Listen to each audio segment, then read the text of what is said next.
జరుగుతున్న మ్యాచ్ సోదర భావంతో కలిసిమెలిసి బాగుండాలని బాగా ఆడుకోవాలి. నైపుణ్యాన్ని ప్రదర్శించడానికి బాగా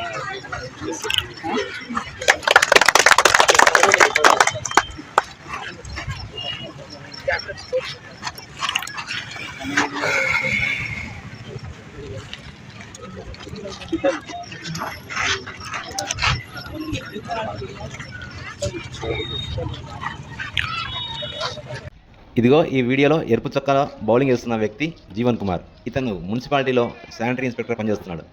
ఇదిగో ఇక్కడ ఓ అధికారి పరిగెత్తుతూ బాల్ పట్టుకునేందుకు ప్రయత్నిస్తున్నాడు కదా, ఈయన municipal commissioner Hariprasad. Municipal commissioner Hariprasad స్వయంగా క్రికెట్ ఆట ఆడుతూ సుమారు 30 పరుగుల దాకా చేసి అందరినీ ఆశ్చర్యపరిచాడు. ఇదిగో ఇక్కడ కనపడుతున్న క్రీడా మైదానం అయితే ఆత్మకూరు ప్రభుత్వ బాలల ఉన్నత పాఠశాలకు సంబంధించిందండి. వీరంతా ఎవరు అనుకుంటున్నారా? వీరందరూ క్రీడాకారుల రూపంలో ఉన్న ప్రభుత్వ ఉద్యోగులు. మరి ఉద్యోగస్తులు అయితే కార్యాలయంలో పనిచేయకుండా గ్రౌండ్లో టాస్ వేసుకుంటూ మైదానంలో తిరుగుతున్నారేంటి అనే అనుమానం కలుగుతుందా? అది ఏం లేదండి, 15 ఆగస్టు కోసం సచివాలయం ఉద్యోగులు, మున్సిపాలిటీ ఉద్యోగులు ఫ్రెండ్లీ టోర్నమెంట్ ఆడుతున్నారంతే. ఈ టోర్నమెంట్కు municipal cooption member MA Rashid ముఖ్య అతిథిగా హాజరై టాస్ వేసి క్రీడాకారులను క్రీడా మైదానంలోకి ఆహ్వానించారు. ఉద్యోగస్తులను మున్సిపల్ ఉద్యోగులు, all team Sachivalayam employees, Sachivalayam amenities అనే 3 టీములుగా విభజించారు. అయితే ఈ 3 టీంలలో ఆల్ సచివాలయం ఎంప్లాయీస్ టీంను లక్కీ డిప్ పద్ధతిలో నేరుగా ఫైనల్కు ఎంపిక చేశారు. ఫస్ట్ మ్యాచ్ సచివాలయం అమ్యూనిటీస్కు మున్సిపల్ ఉద్యోగుల మధ్య జరగగా ఈ మ్యాచ్లో సచివాలయం అమ్యూనిటీస్ టీం గెలుపొందింది. సచివాలయం అమ్యూనిటీస్ టీంలో ఉద్యోగులందరూ యువకులు కావడం, అప్పటికే కొంతమందికి ఆటపై పట్టునుండడంతో ఈజీగా గెలుపొందారు. ఈ గేమ్లో మొదట బ్యాటింగ్ చేసిన మున్సిపల్ ఉద్యోగులు 10 ఓవర్లలో 81 పరుగులు చేయగా అమ్యూనిటీస్ జట్టు 82 పరుగులు చేసి గెలుపొందింది.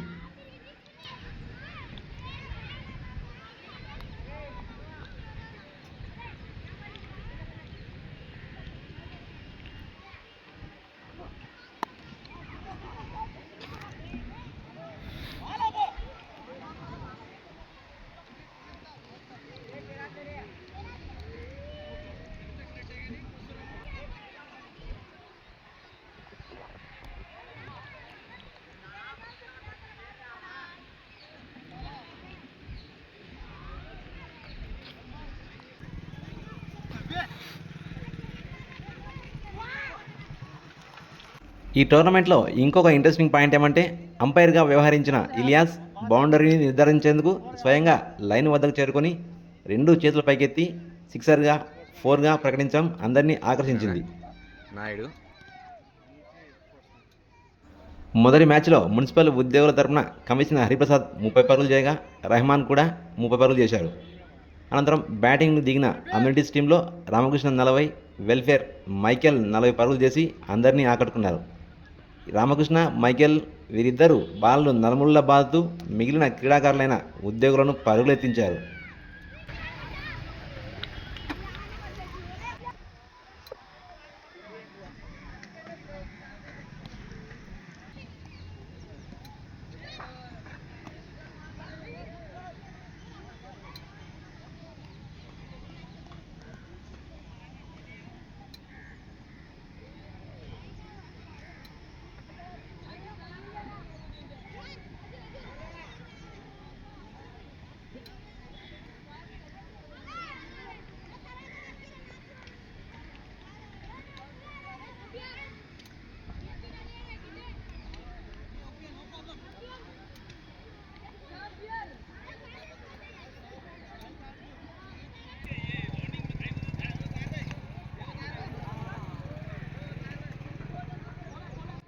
క్రీడా మైదానం బురదగా ఉండడం, పచ్చికతో ఉండడంతో ఫీల్డింగ్ సమయంలో కొంతమంది ఉద్యోగస్తులు కింద పడి దెబ్బలు తగిలించుకున్నారు.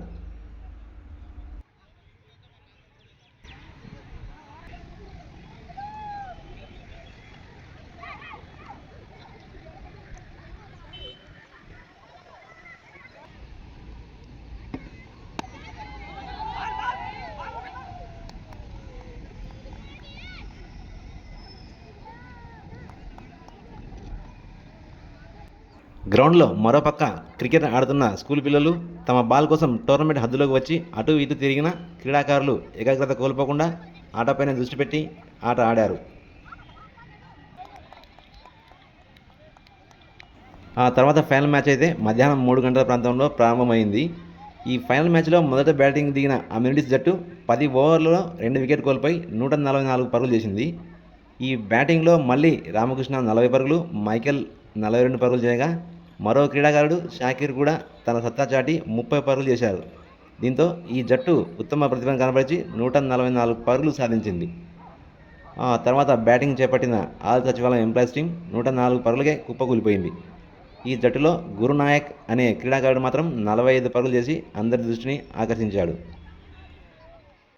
ఈ టోర్నమెంట్లో మైకేల్ అనే ఉద్యోగి బ్యాటింగ్ చేసే సమయంలో ఓ బౌలర్ బౌలింగ్ చేయకుండా బాల్ను త్రో చేస్తున్నాడంటూ అంపైర్ దృష్టికి తీసుకురావడంతో కొంత ఆలస్యమైంది.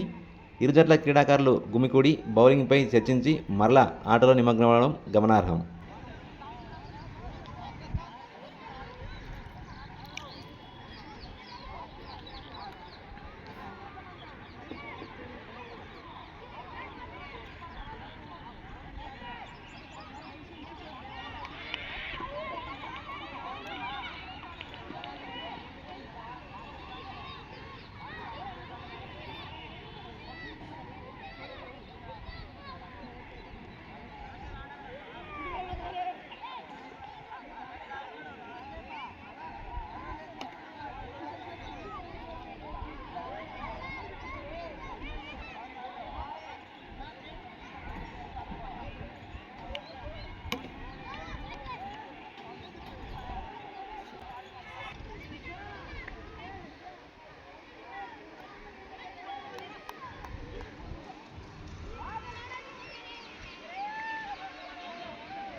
సహచర ఉద్యోగులు క్రికెట్ ఆడుతుంటే మధ్య మధ్యలో ఉద్యోగులు వీడియోలు తీసుకుంటూ ఫోటోలు తీస్తూ ఎంకరేజ్ చేస్తూ క్రీడా స్ఫూర్తిని నింపారు.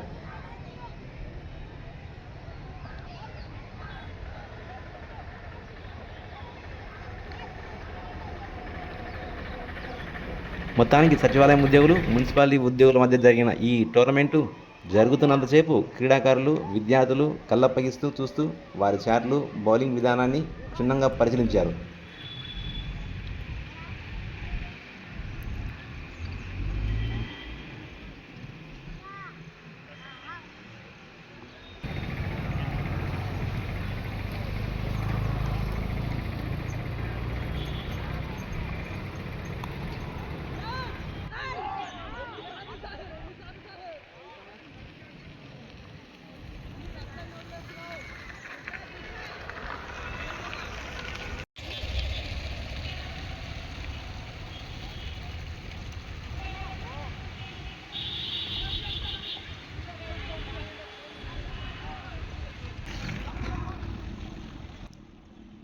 పెద్ద పెద్ద క్రీడా మైదానాల మాదిరిగానే ఒక 2 తెల్లని కుక్కలు గ్రౌండ్లోకి సూపర్గా ఎంట్రీ ఇచ్చాయి. అటు ఇటు తిరుగుతూ ఏదో భూమిలో పాతిపెట్టిన బాంబు కోసం వెతుకుతున్నట్టు వెతికి తమ పని తాము కానించుకొని వెళ్ళిపోయాయి.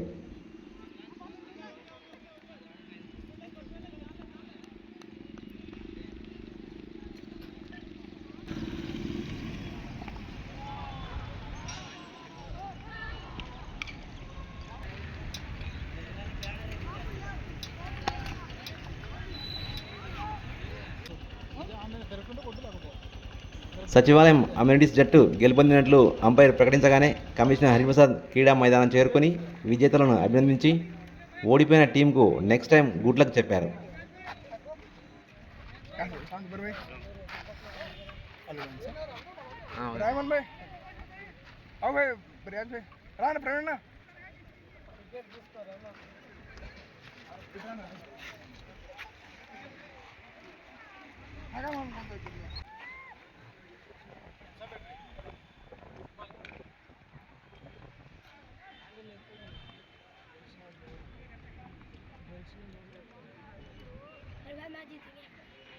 అందరూ ఇటు అన్నాను సార్